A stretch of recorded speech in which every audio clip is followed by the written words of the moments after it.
Hey everybody, welcome back to Peace of Mind Kayak Fishing. This is the next installment in the Dover Bluff Research Project. So the warning I always give at the outset is that if you're here for the rod and reel fishing, to make sure that you go ahead to about the 7-minute mark. Between now and then, it's going to be all the research work. And like the note says there, it's actually going to be dock fishing today as opposed to kayak fishing just because of the time constraints I was under, but it's still a pretty good time.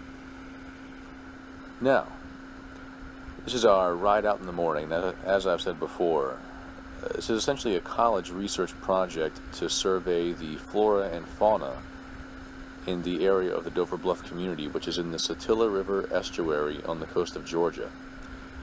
Now, some of it's pretty wild work sometimes. Trawl netting, seine netting, gill netting, crab traps, eel traps. The list goes on. You also do a lot of transects and a lot of surveys of the flora and even the biological community in terms of microorganisms. But anyway, with that said, let's get to a little bit more of the actual action here. And what you're dealing with here is the gill netting operation that we did. And in the past, we caught things like bonnethead sharks, spinner sharks, some other pretty cool items. Today was actually a pretty decent haul. And what we came up with here, if you're not familiar with, is a horseshoe crab. It's a pretty cool animal if you haven't dealt with them before. But we can also see to the left of him kingfish, southern kingfish, otherwise known as whiting. And we got 4 of them this day, which is again a pretty decent haul out here for this little stretch of river that we were using. And this right here is one of the bigger in the crew. It's actually a really good southern kingfish for this estuary. Doing pretty well, you know? It's getting up there.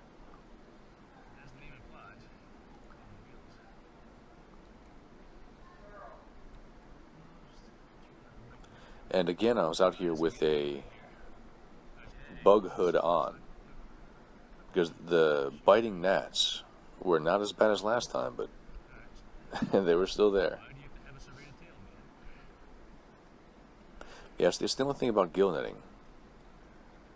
It's difficult to get things like crabs out of a gill net. Very difficult. Same goes for sharks. They get wrapped up pretty bad.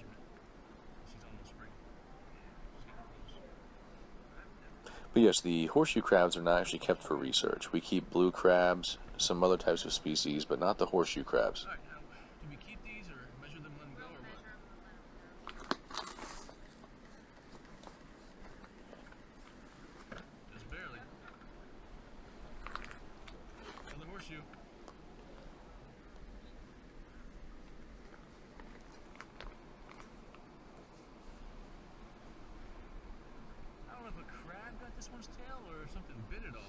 Yeah, some parts of these fish were removed before we were actually able to get them out of the water.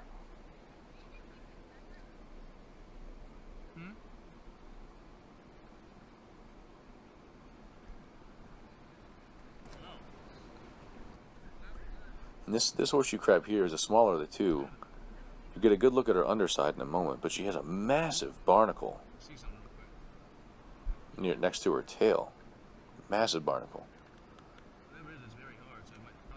At least as far as I know, that I have no idea what else it could be. I was going to try to remove it for her, but it wasn't happening.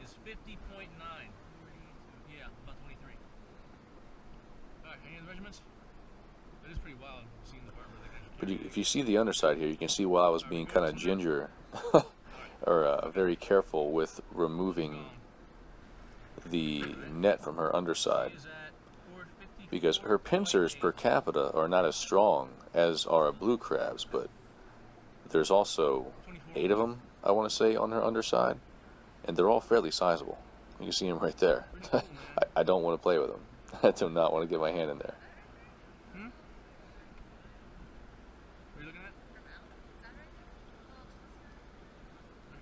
She didn't like that. Pretty cool. Alright, she's about to go. Good? 2 crabs. And here come the blue crabs right here.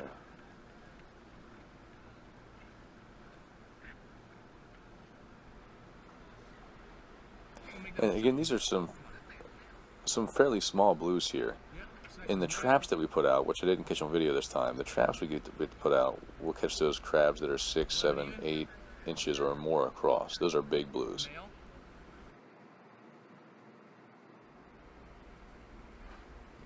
And the male is at 13.2. But now we're getting on towards the fishing now.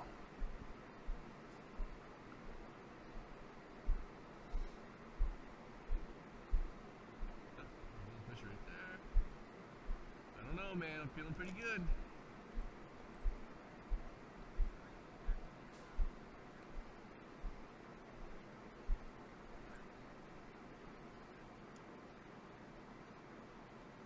So with this thing, cast it out.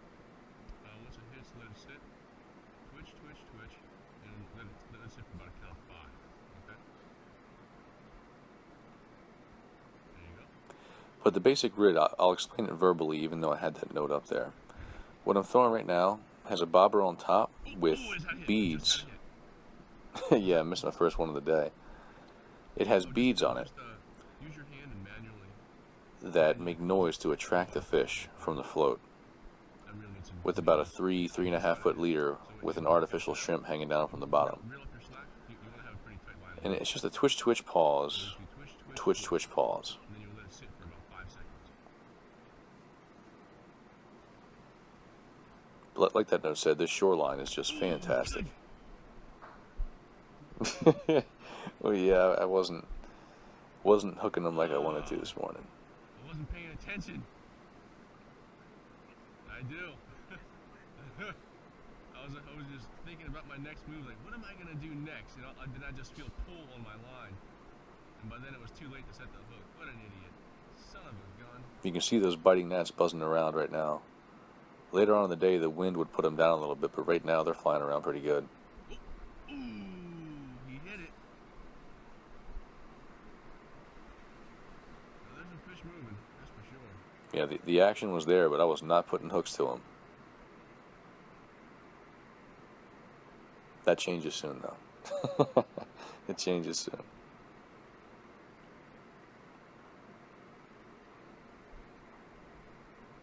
I've had 2 shots now where I probably should have hooked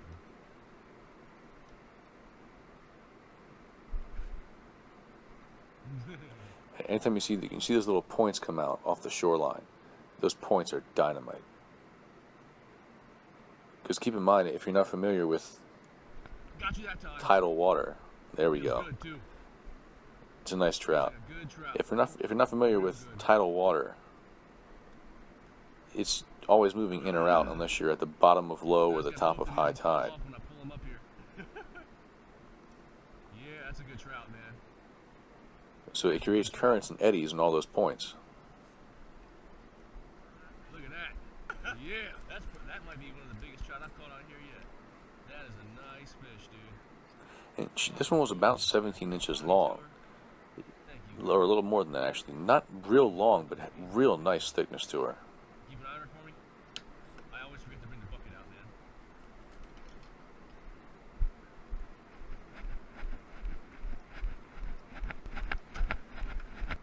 Yeah, gonna montage the bucket retrieval so you don't have to suffer through all that. I said you saved it.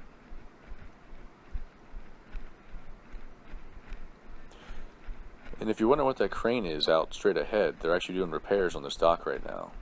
We got some water. That's a crane from a barge that they use to actually do all these repairs, to transport the materials and be able to work on a dock.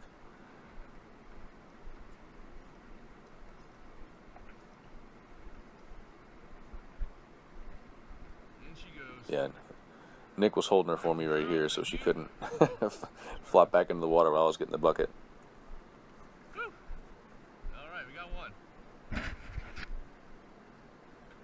Man. Right where she was supposed to be. Right off that point. Ooh, buddy. Check our time. Like I said, this is the morning fishing iteration. We had to actually get out of here. We only had about an hour and a half to fish in the morning before we had to get back to the actual field research work.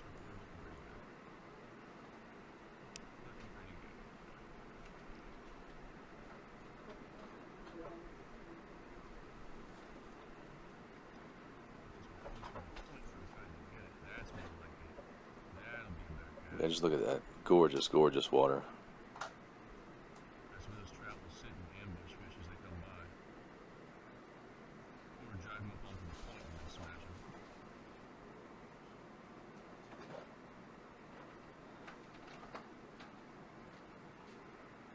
Ooh, you see that? Right off on the left. Something These big fish were almost moving. Ooh, you see further down? See far down on the left. Something big, dude. These trout, and I think there might have been some reds moving too. I don't know what it was, but that was a nice fish. We're blowing up mullet and shrimp. Blowing them up.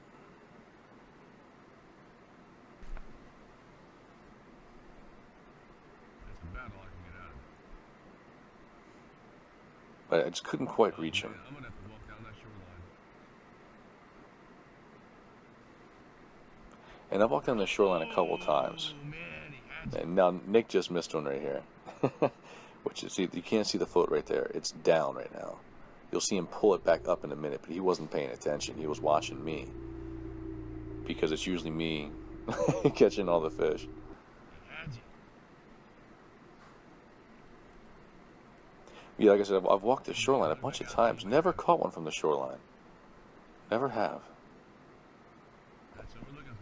That's that sea trout hit right there. Anytime you see it go in the water like that, that's that sea trout.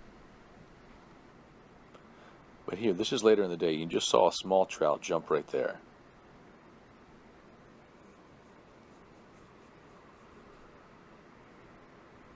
So I was fishing an incoming tide in the morning. Now I'm fishing an outgoing tide. It's the same rig for now. Another fish jumping. I mean, they're still moving. Even at the height of day, they're still moving out here. Keep an eye on it. Coming just past that same point. Same point I caught one on earlier.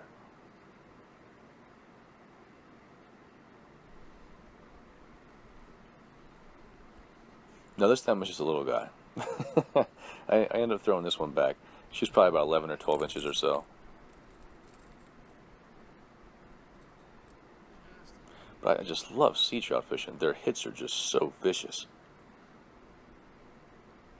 The way they pull down a bobber, I don't care how big it is, it's just awesome. Yeah, it's definitely a fish you don't want to thumb, man. I grew up freshwater fishing, thumbing bass. You don't want to thumb a sea trout.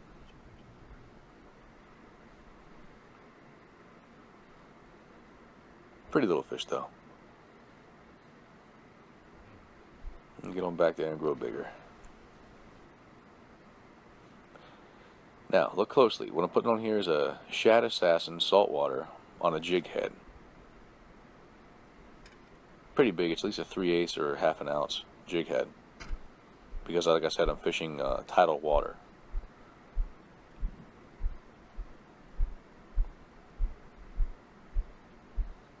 Now, keep an eye. This action's hot right here. Watch this water. See that? That was something big chasing a school of mullet that were all between 5 and 7 inches themselves. So I threw back under here to see if I could pull out whatever the hell that was. But never did find it. Not on this cast. Give it a minute, because I think on my next cast I may have found what was chasing mullet that big.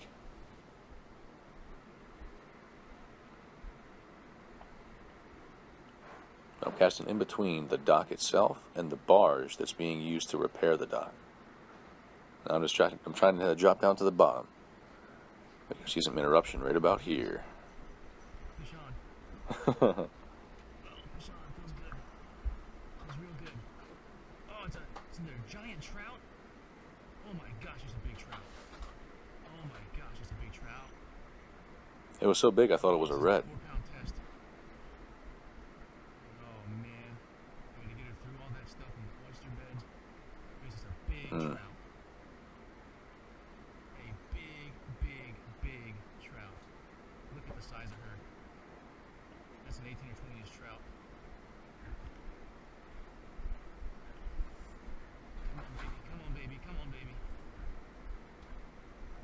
Now you can see how far this drop is. On the shoreline, that's an oyster bed. Those are very sharp on line. And like I said, this is 4-pound test with no leader.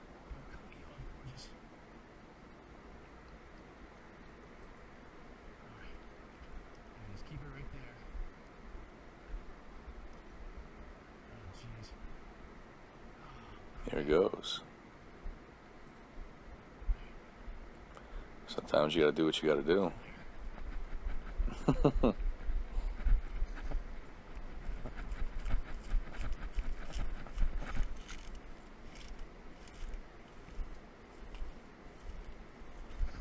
Now the mud here is just slippery, and if you step into the wrong mud, you'll go right up to your thigh.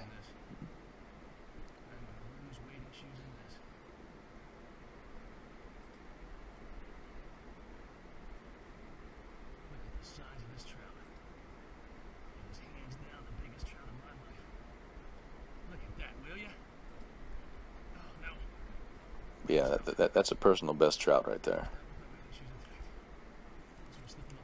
I measure her once I get her up here, and she's 19.5 inches long. And just real thick, real healthy fish. Oh, baby.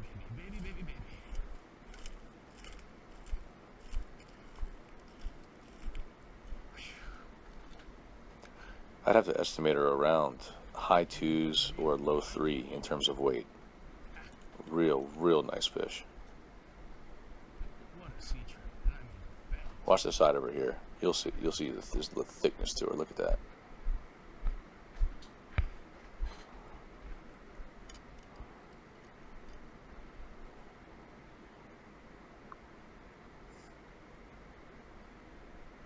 This was a great end to the trip.